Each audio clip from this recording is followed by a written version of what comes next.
Today's lesson is goats and sheep, man's best friend.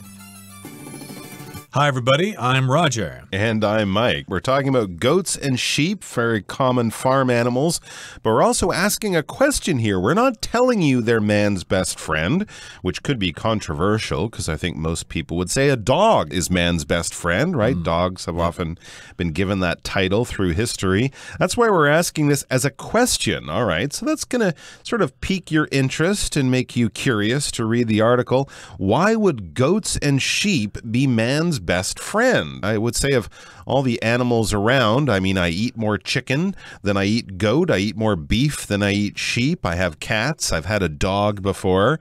So why would goats and sheep be our best friend? I really can't think of why, apart from the nice wool sweaters the sheep give us. It's a good question, and we're going to find the answer to that question in today's lesson. So let's do it, everybody. Let's start our article by listening to the first part, and then we'll come right back. Goats and sheep, man's best friend? Sheep and goats are known for their enormous appetites. They spend up to 12 hours a day eating grass, and in the case of goats, dining on twigs and leaves as well. With their ability to scarf down huge amounts of vegetation in little time, these animals are being employed around the world to help preserve local environments. 大家好。第一部分我们看到名词 vegetation， 它指的是植物或是植被。例如 All of the vegetation in my yard turned yellow because it hadn't rained in over a month. 我院子里所有的植物都变黄了，因为已经1个多月没有下雨了。再举一个例子 Work crews trimmed the vegetation on the side of the road. 工作人员正在修剪路边的植被。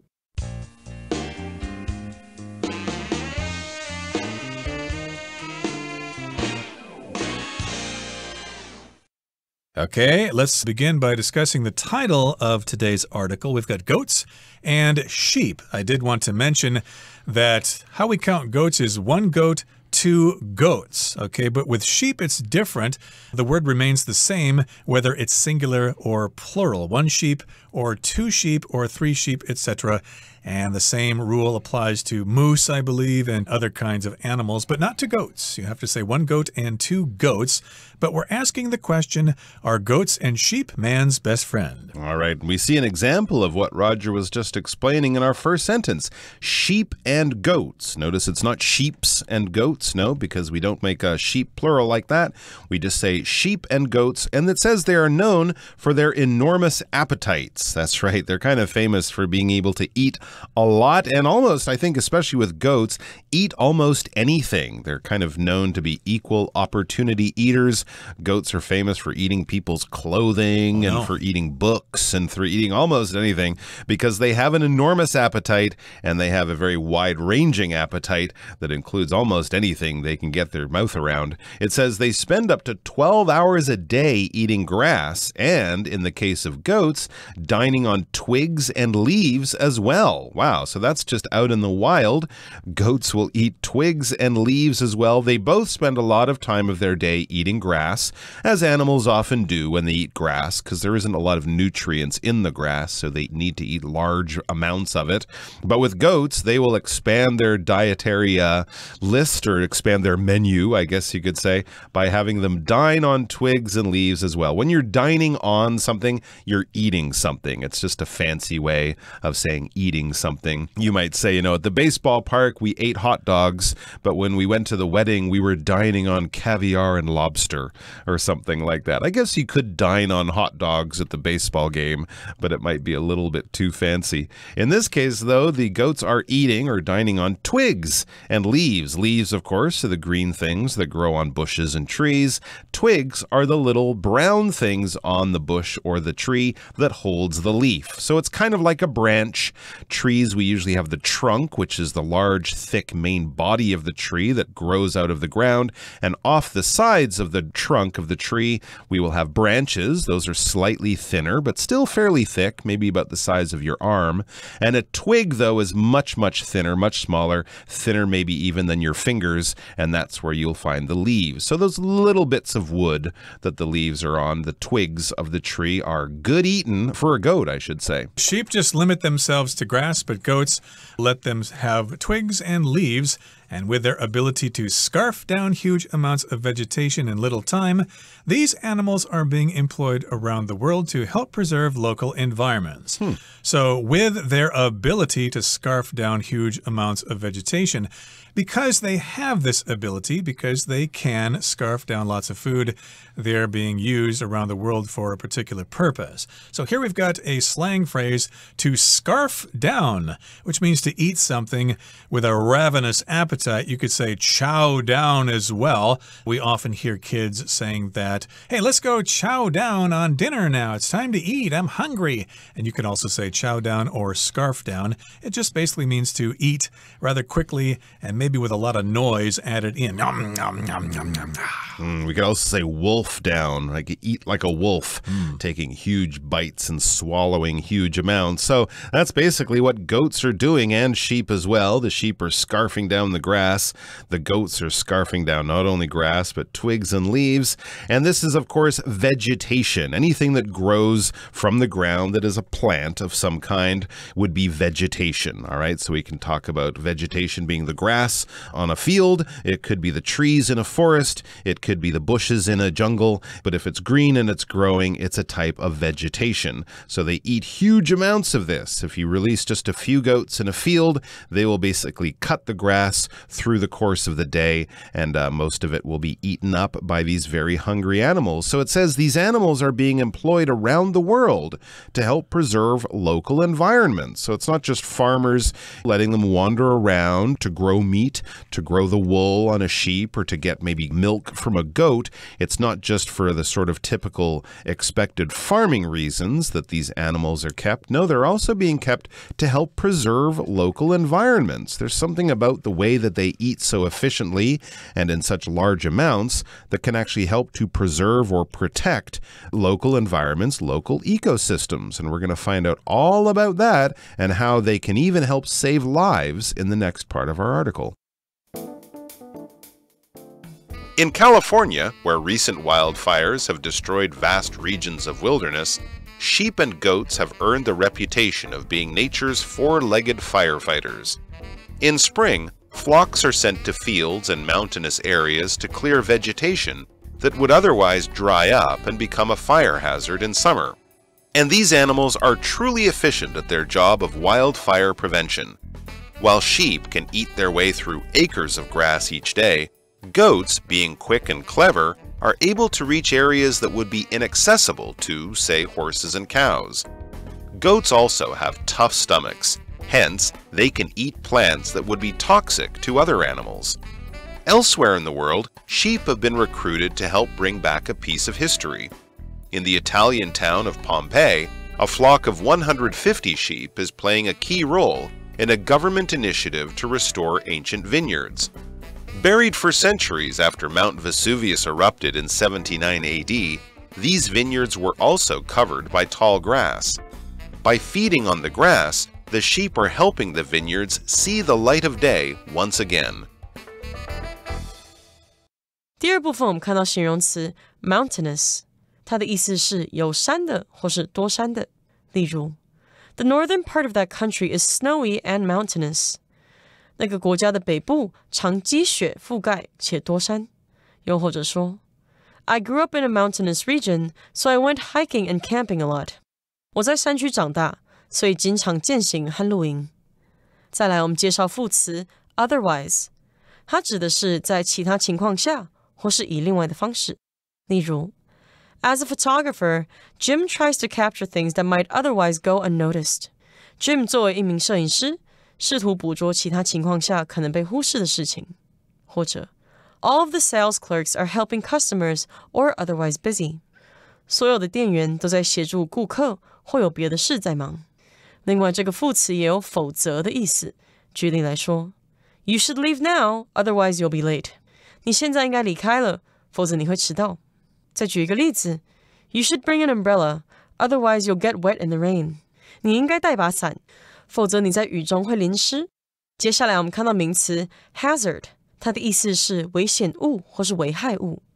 举例来说 There were many hazards on the road after the typhoon, so we had to drive slowly. 台风过后路上有很多危害物，所以我们只好慢慢开车。再来介绍一个名词 prevention， 它有预防或是防止的意思。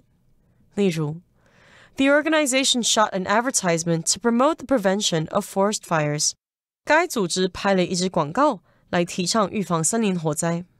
或是Firemen came to our school to give a talk on fire prevention. 消防员来到我们学校做防火解说。最后我们看到单字 elsewhere， 它是副词，指的是在别的地方或是到别的地方。例如 If they don't have the book you want here, we can go look elsewhere. 如果他们这里没有你要的书，我们可以到别处看看。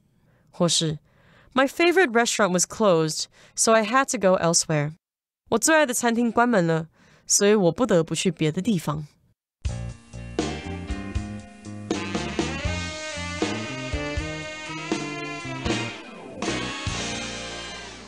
Okay, it's time now for us to discuss the second part of our article. Yeah, how are sheep and goats helping to preserve local environments? Well, we've got an example here in the U.S. state of California. And in California, where recent wildfires have destroyed vast regions of wilderness, sheep and goats have earned the reputation of being nature's four-legged firefighters. Now, of course, they've had these wildfires in California. I think they have them all over the world. I think last year there were a bunch of wildfires in Australia. And yes, indeed, wildfires destroy vast regions of wilderness. Wilderness just means areas that are forested usually, not necessarily, but they're usually forested and they're far away from people and cities. And there really isn't anything there except the vegetation and the animals who live there. I've got vast regions of wilderness, say in Alaska or Canada, for example, areas where people just don't go. And in these vast regions of wilderness, we had sheep and goats earning a reputation of being the four-legged firefighters of nature. So if you have a reputation, that means people know you for this particular characteristic. There you go. They're getting kind of famous and getting respected for doing something. And what they're doing is turning them into nature's four-legged firefighters, all right? So they're four-legged. That means they have four legs. They are a four-legged creature. Humans are a two-legged creature. Horses, cats, dogs, cows, they are also four-legged. But in this case, they are four-legged firefighters. Well, there's a lot of two-legged firefighters around. Go to your local fire station and all the humans working there, I guess you could describe them as two-legged firefighters, but you probably wouldn't, because a firefighter is a person who fights fires. That's why we had to point out that these ones are four-legged. They're not your typical human firefighter wearing their protective gear with their specially shaped hats and their water coming from a hose and a fire truck. That's what firefighters are, of course. No, these are four-legged. These are animal firefighters. It says in spring, flocks are sent to fields and mountainous areas to clear vegetation that would otherwise dry up and become a fire hazard in summer. Aha, so now we're getting to the key and unique role that goats and sheep can play in helping to prevent these wildfires. So in spring, at the beginning of the drier season, you know, after the snow has gone away and the winter snow melts, turns to water and starts to dry up, around that time in the spring, flocks or, you know, groups. When we use a flock, that's just a group of animals, a flock of sheep, a flock of birds, that type of thing. Certain groups of animals have different names. We wouldn't say a flock of fish. We would say a school of fish. But for many of these grazing animals, like sheep and goats, a flock of cows, or I guess we could also say a herd of cows, but also birds, we would talk about groups being flocks. They're sent up into mountainous areas as well as fields. Mountainous just meaning there are mountains in that area. It's an adjective to talk about places with a lot of mountains. Central Taiwan is a very mountainous area. There are a lot of mountains in this area. So the goats in, I guess, sort of California, Oregon, places like that, they're sent up to these areas with lots of mountains to clear vegetation. Right. Right, to get rid of that vegetation, to just eat it, and then the vegetation won't be there anymore. It won't dry up and it won't catch fire because there'll just be dirt there. And as you know, dirt or soil cannot burn. And yes, indeed, that vegetation would otherwise dry up and become a fire hazard in summer. So it would otherwise dry up, which means if they did not go there to clear the vegetation, that's what would happen to the vegetation. If they don't eat the grass, then it would otherwise dry up and become a fire hazard. If something dries up, of course, it loses all its moisture and it can burn easily. And if something can burn easily, we call it a fire hazard. A hazard, of course, is something that is dangerous.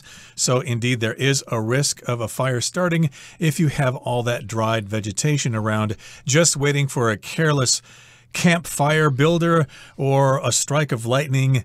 And yes, indeed, a fire could start if that dry vegetation is actually still there. So we're basically getting the sheep and the goats to do what they do naturally, but in ways that can help to prevent forest fires. So that's great. It says, and these animals are truly efficient at their job of wildfire prevention.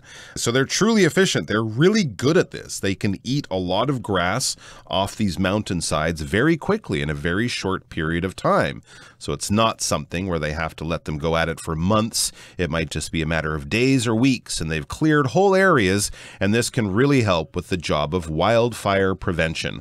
Wildfires are something that is bad, that we don't like to have, that are dangerous and cause a lot of property damage. So when there's something bad that you don't want to happen, you might take steps to ensure the prevention of that thing. To prevent is to stop something bad from happening. So the prevention of something, this is the noun form. All right, accident prevention involves, maybe on the roads, would involve training drivers, having clear, safe street signs and traffic lights and things like that, because we want to avoid traffic accidents. We want to take action before they happen and take careful action to stop them from happening. That's the prevention part. It says, while sheep can eat their way through acres of grass each day, goats, being quick and clever, are able to reach areas that would be inaccessible to, say, horses and cows. So that's interesting. They both have natural abilities that make them even better at certain things. The sheep are really good at eating large amounts of grass on more of a flat area, but in a mountainous area with steep hillsides, goats are really good because they're quick, they're clever, they're smart. As most people know, goats are really good on their feet. They can climb up almost sheer mountain sides, and that allows them to get to inaccessible, hard to reach places that horses and cows can't get to. For example, the sides of mountains. And goats also have tough stomachs, hence they can eat plants that would be toxic or poisonous to other animals. So those are some advantages to goats. Elsewhere in the world, in other parts of the world, sheep have been recruited to help bring back a piece of history. If you recruit, you just bring someone into your organization so they can work for you. And in the Italian town of Pompeii, a flock of 150 sheep is playing a key role in a government initiative or a government plan to restore ancient vineyards. A vineyard, of course, is where they grow grapes to make wine, and buried for centuries after Mount Vesuvius erupted in 79 AD, these vineyards were also covered by tall grass. To erupt is when a mountain explodes like a volcano, and by feeding on the grass, the sheep are helping the vineyards see the light of day once again. So if you feed on something, you eat that thing, and if you see the light of day, that means you've been buried for a long time, and now you come out, and people can see you, or you can see things, but I think they're talking about these vineyards that have been buried for hundreds of years. Absolutely. So this is an amazing way we're using goats and sheep these days to help us in the environment, but actually using these animals in this way is not that new. It's just something we're rediscovering. We're going to learn more about that in our final paragraph. Using sheep and goats to tackle vegetation is an age-old practice that existed long before man-made methods came along. But with the continuing threat of climate change, this eco-friendly approach is being widely applied yet again, and hopefully the trend will continue. Okay, let's wrap things up now. In the final paragraph, it says, using sheep and goats to tackle vegetation is an age-old practice that existed long before man-made methods came along. So it's going to tackle vegetation, or it's going to try to solve this problem of dry vegetation that could cause fires, or it's covering old Italian vineyards. And this practice, this characteristic, this method has been around for a very long time. It was being used long before we had these man-made methods, before they came along, before they existed. But with the continuing threat of climate change, this eco-friendly approach is being widely applied yet again, and hopefully the trend will continue. Now, if something's eco-friendly, it's good for the environment. It does not harm the environment, like walking or riding your bicycle is eco-friendly. Absolutely, and that's good for the environment because we need as much help as we can. The environment is under a lot of pressure, which probably is part of the explanation why they've brought back goats and sheep to do something that they've been doing for a long time, but not at the level that they're doing it now all around the world. So this old approach is being widely applied or widely used yet again in many parts of the world where it probably wasn't used before, and hopefully the trend will continue because using goats and sheep in this way is much more natural than, using chemicals. It's much more efficient than getting people or machines to do this job. And of course, it's good for the goats and sheep because they get lots of exercise and a wonderful diet while also saving us from wildfires. It's a win-win situation, Roger. It is, and you'll probably never look at goats and sheep the same way again. That brings us to the end of our explanation for today. Here comes Hanny.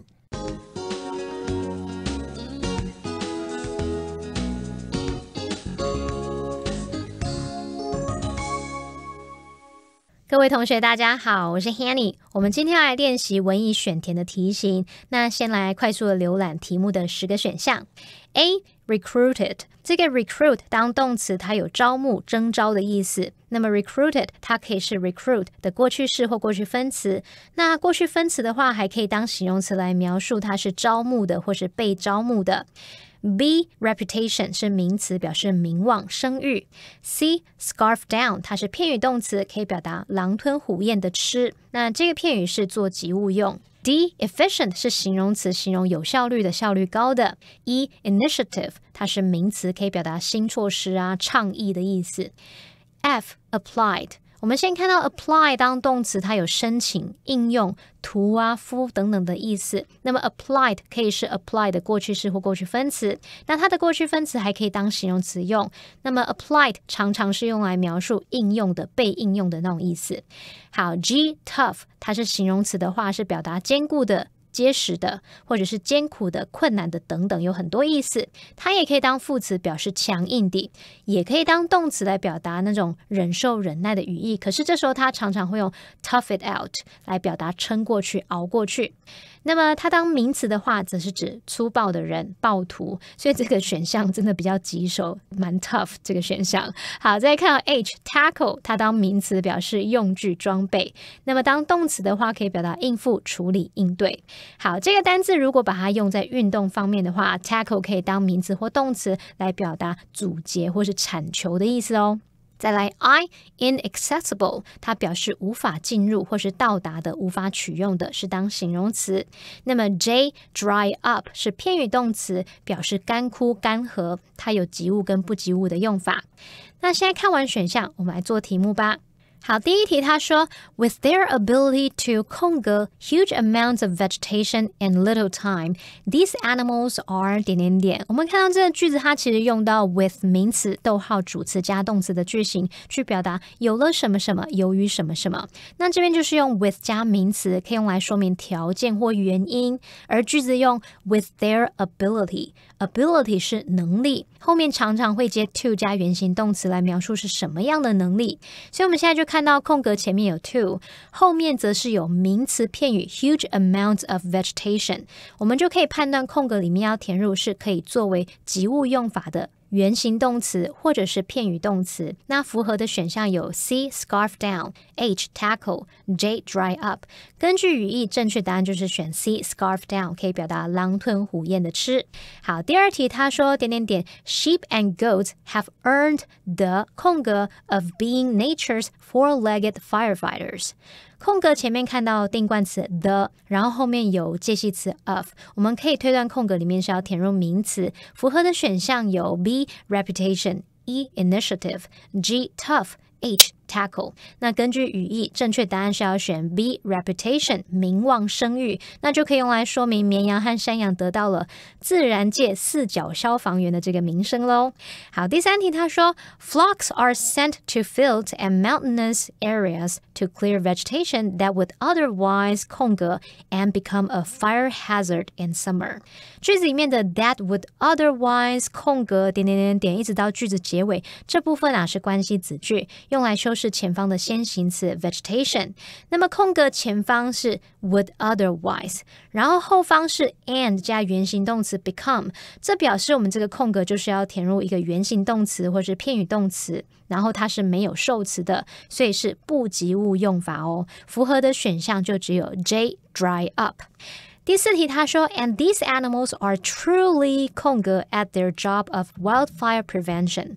空格前面有主词 these animals， 有动词 are， 然后还有副词 truly 来描述确实的真正的，后面则是介系词片语 at their job 点点点。那从句子结构判断，我们空格里面可以填入形容词，或是拿过去分词当形容词用。符合的选项有 A recruited， D efficient，F applied， G tough， I inaccessible。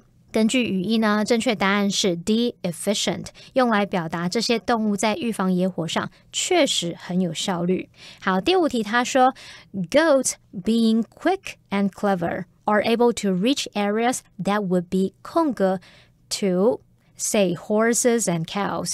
句子里面这个 that would be 空格点点点到句子结尾，这部分是关系子句，用来修饰前方的先行词 area。 那么句子里面这个 say 只是插入语，用来提供例子说明，我们可以干脆遮住它不要看，这是不影响的，那就会变成 that would be 空格 to horses and cows。 从句子结构跟语义来判断呢，最适合答案就是 I inaccessible， 无法进入的，无法到达的那种意思，用来表达说山羊能够抵达马和牛等等无法到达的区域。好，第6题他说 Goats also have 空格 stomachs， hence they can eat plants that would be toxic to other animals。 空格前面有主词 goats 和 have， 那么后面有受词 stomachs， 我们推测空格里面是要填入形容词或者是过去分词。那这个过去分词呢，有可能是搭配 have 来形成完成式的用法，也有可能只是拿来当形容词。而符合的选项有 A recruited 和 F applied， 还有 G tough。 好，后半句因为提到说因此它们可以吃对其他动物来说有毒的植物，从语义上来看，正确答案要选 G tough， 用来表达山羊有强壮的胃。好，再看第7题他说 Elsewhere in the world, sheep have been 空格 to help bring back a piece of history。 空格前面有主词 sheep 和 have been， 空格后方则是不定词片语 to help bring back a piece of history。那我们其实已经没有一般形容词的选项了，可以推断空格里面是要填入过去分词，它可能是拿来当形容词，或者是搭配 have been 去构成被动语态。符合的选项有 A recruited 和 F applied。 那根据语义，正确答案要选 A recruited， 用来表达绵羊被征召来协助点点点点点。第8题他说 A flock of 150 sheep is playing a key role in a government 空格 to restore ancient vineyards。 好，那么从句子结构判断呢，空格出现的这个句子它本身已经有主词和动词片语咯，那么后面的不定词片语 to restore ancient vineyards 应该是用来修饰前方的词组A government 空格，我们可以判断空格就是这个词组的一部分，要填入一个名词。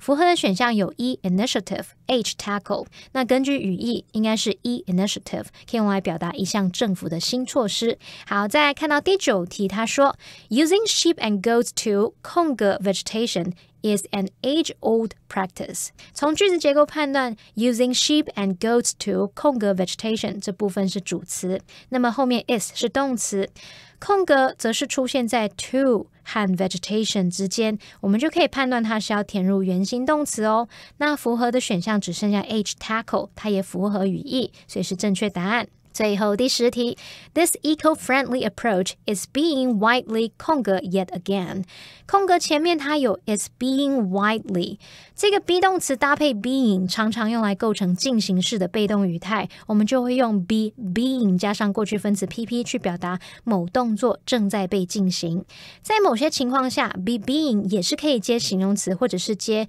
当形容词用的过去分词可是因为我们符合的选项只剩下 F applied is being widely applied 就可以表达正被广泛应用它是符合语义的所以是正确答案好以上是今天的讲解我们来回顾今天的单字吧 Twig. The bird made its nest out of twigs and leaves. Wilderness. Sonia got lost on a hike in the wilderness. Mountainous. The mountainous region is known for its snow-covered peaks and great views. Otherwise. Alan's careful review revealed several problems that otherwise would have gone unnoticed. Hazard. The chemical spill caused a significant health hazard to the local people. Prevention. Doctors advise regular exercise for the prevention of heart disease. Elsewhere. Unable to find a job in his hometown, Al started looking elsewhere for work. Erupt. The volcano is expected to erupt at any minute.